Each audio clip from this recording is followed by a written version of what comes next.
Hey, what's going on? I got another video for you. This is week 18 of my promise to record a YouTube video every week for 2026. And my new theme, as you know, is sharing the information that I've learned from 25 years of working in private schools. So I have a little script, so I'm going to read it, and then I'm going to be looking over here and looking back at you, but the information is still solid. Okay? So they tell you that Black leaders are leaving private schools because of burnout or opportunities or because they don't fit anymore. After 25 years in this world, let me tell you, that's just the exit interview talking. The real reason comes down to I've got 3 of the unwritten rules, right? 3 things that every Black leader or educator, professional who has worked in private school knows. And nobody is supposed to say it out loud. Today I'm going to say 3 of them. Okay, I can't say that I have them all. I'm just saying. I'm going to just talk about 3. So, if you're the only one in the room, the only Black face on your senior leadership team, the only educator of color in your division meeting, the only one of your colleagues that they turn to when something racial happens, this video is for you. And if you've ever sat in your car in the parking lot before work and thought, I don't know if I'm going crazy or if this place is, this video is for you. Okay, so allow me to reintroduce myself. I'm LaRonda Greats, 25 years across 5 private schools, both day and boarding schools. I retired as an assistant head of school for diversity, equity, inclusion, and belonging. I came up in Detroit public schools. I finished high school, only one, in Oklahoma. And then I spent the back half of my career in spaces where almost no one around me looked like me, came from where I came from, or knew what it cost me to be there. I built our own lane because nobody built it for me when I needed it. And I'm not in the business of making y'all wait the way I had to, right? It's just times have changed, and I'm sure I had other resources, but nothing like what I'm creating.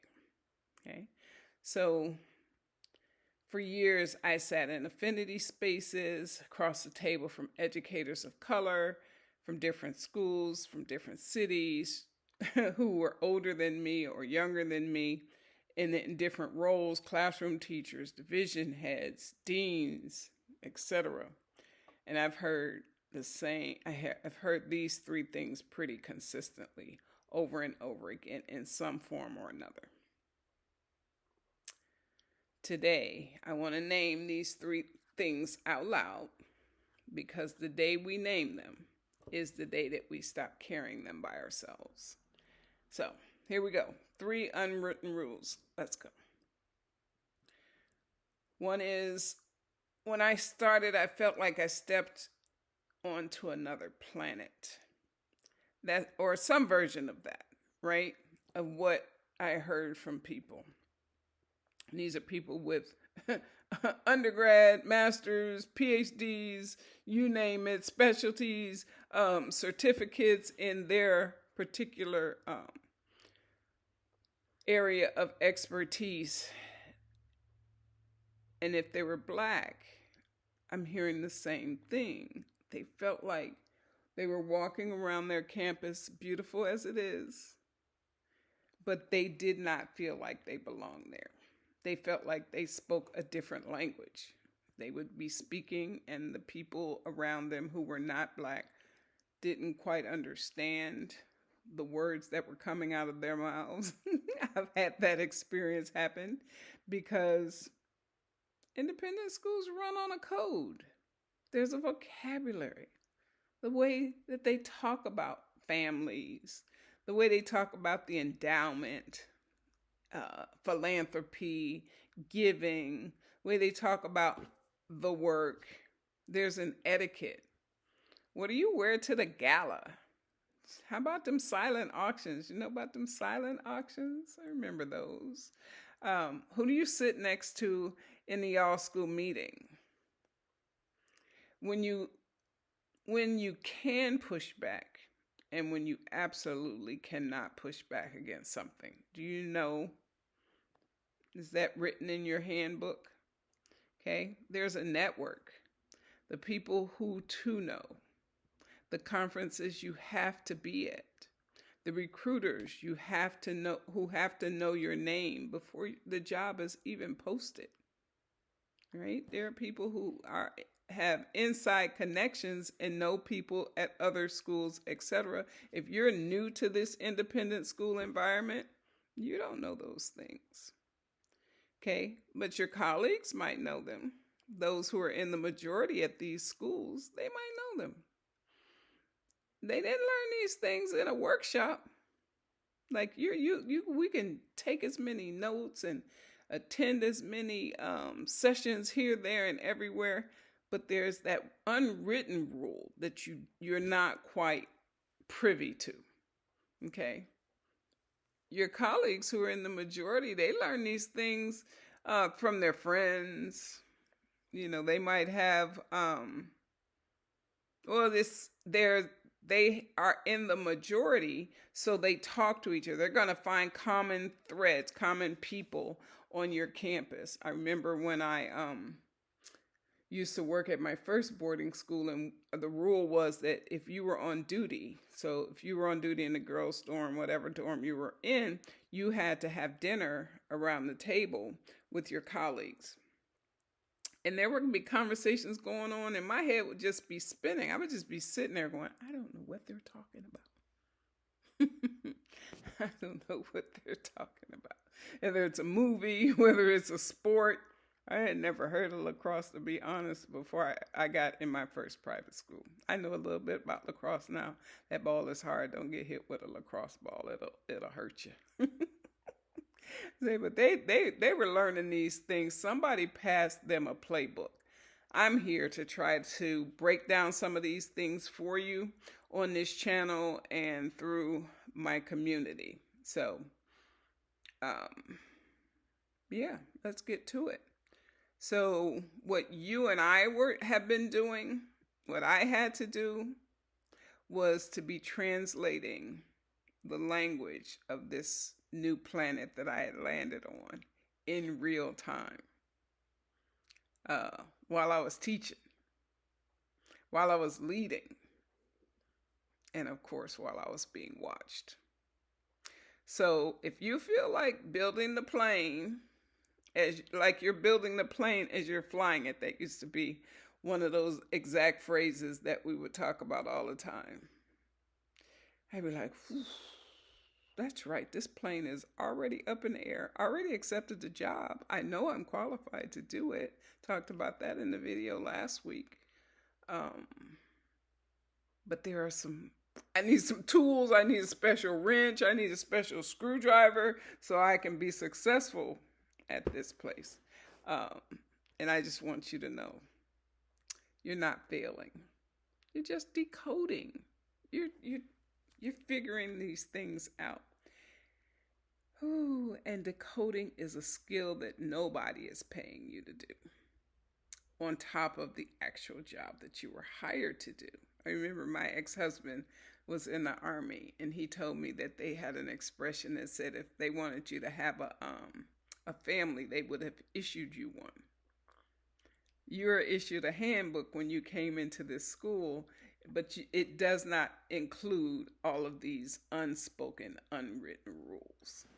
But we can try to, I would love to be on this journey with you to support you in that. Unwritten rule number 2, they hire you for a vision, but they bury you in fires.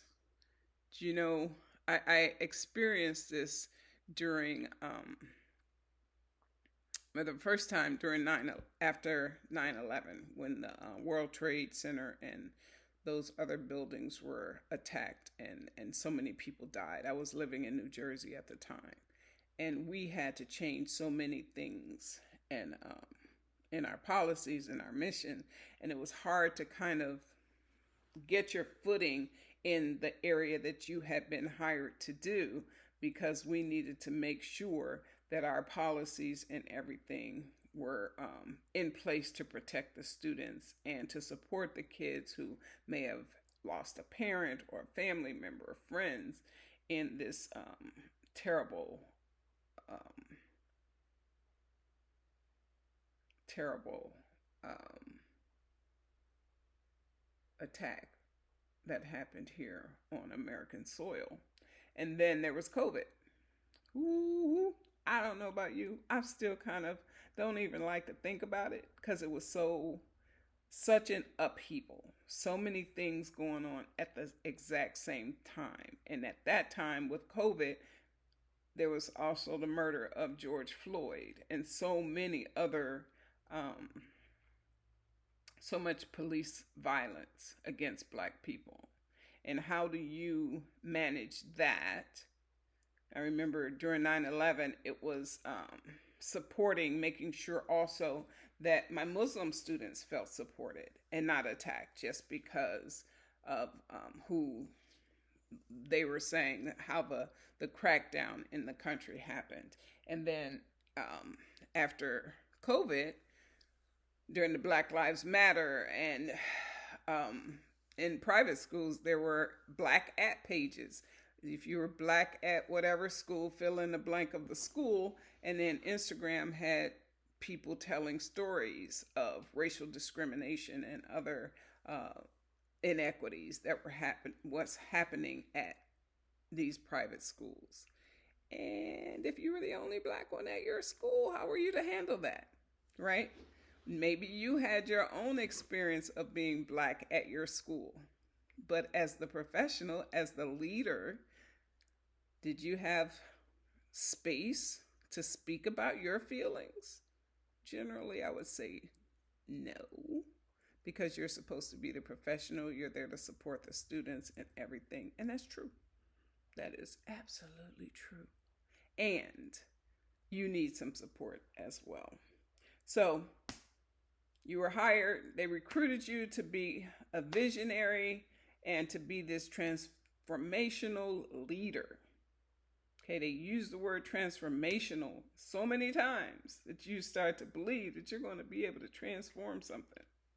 And it's not just, I just named two extremes, right? Devastating national, international events, 9/11 and then the COVID. But on a daily basis at your school, there's going to be something that comes up that's going to get in the way of you actually being able to do the work that you were hired to do. I've sat on a lot of strategic planning committees. I've sat on accreditation committees, and how do you get those things done? Who is responsible for getting those things done, all the while trying to run the school? So running the school, doing the job, right?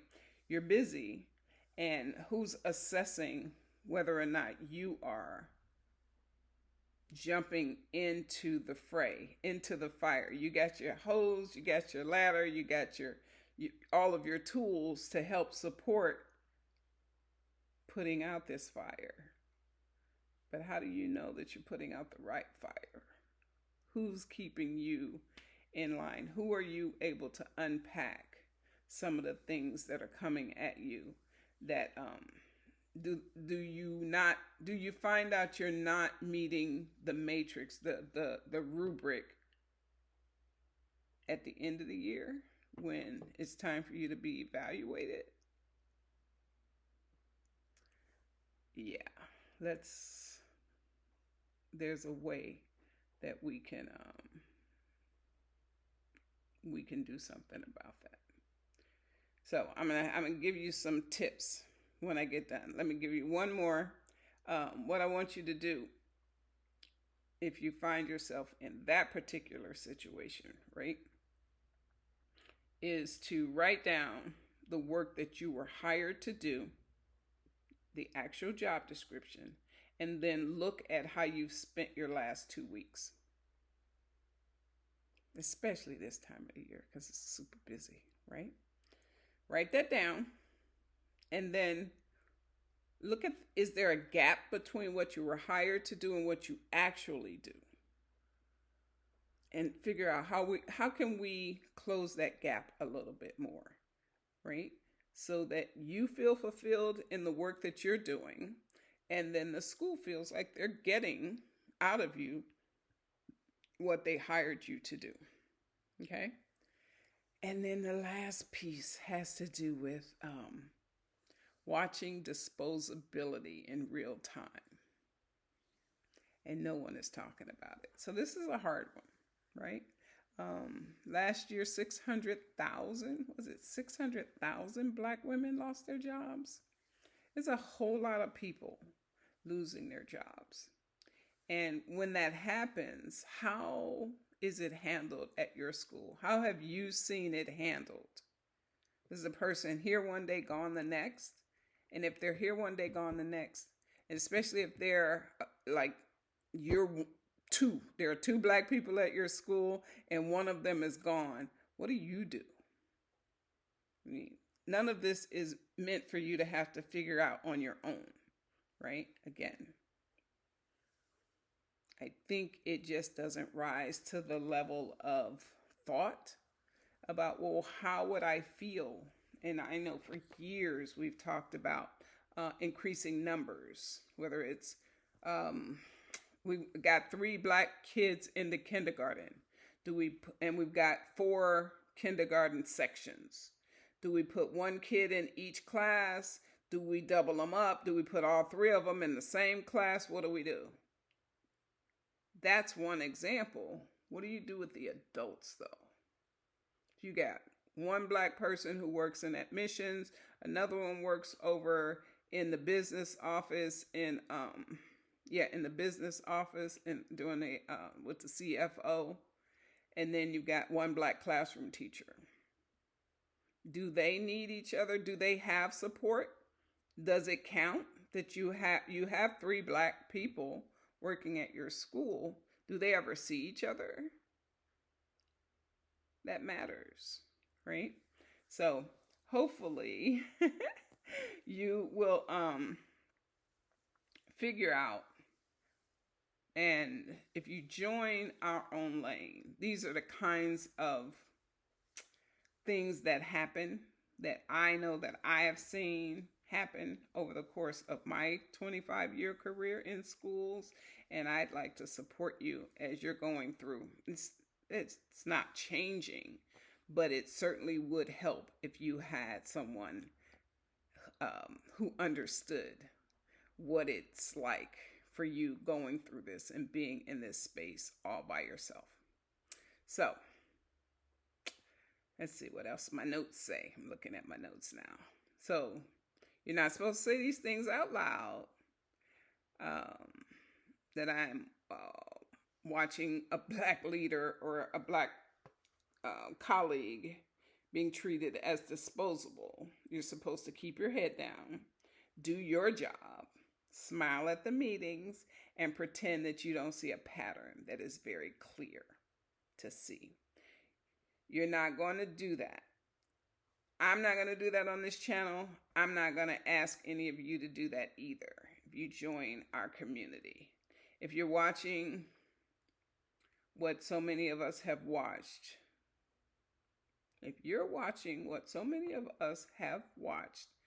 3 things.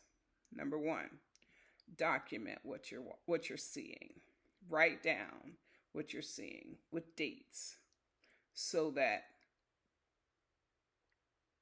when you can keep your sanity. When time comes, you just look back over the time. In 2 years from now, you can look back and trust your own memory. So start to document. This is just a best practice across the board. If you are working in schools, document things that you see. Get your journal. That it helps to get it out of your head and onto paper. Next, build your bench outside of the school.